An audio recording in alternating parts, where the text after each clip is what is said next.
हे सव्वाशेर न्यूज चॅनलला पाहण्यासाठी आजच सबस्क्राइब करा व बेल आयकॉन दाबायला विसरू नका।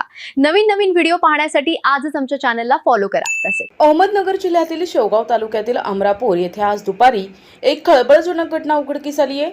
गावातील माजी सरपंच विजय पोटफोडे यांच्या शेतात बिबट्याचे एक पिल्लू मृतावस्थेत आढळून आले।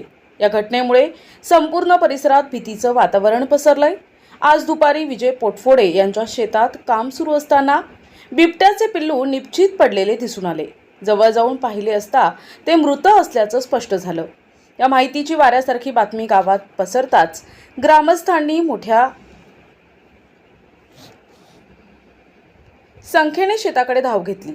लोकवस्तीच्या जवळच बिबट्याचं पिल्लू आढळल्यानं परिसरात पूर्णवाढ झालेल्या बिबट्या किंवा मादी बिबट्याचा वावर असण्याची शक्यता वर्तविण्यात येत आहे। त्यामुळे शेतकऱ्यांमध्ये आणि मजुरांमध्ये भीतीचं सावट आहे।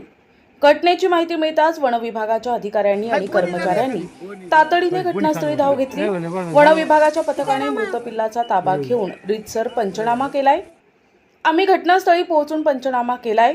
पिल्लाचा मृत्यू नेमका कशामुळे झालाय हे शवविच्छेदन अहवालानंतरच स्पष्ट होईल।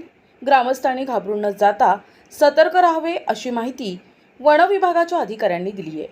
पिल्लाचा मृत्यू भुकेमुळे, आजारपणामुळे झाला की अन्य काही कारणाने याचा शोध वन विभाग घेत आहे।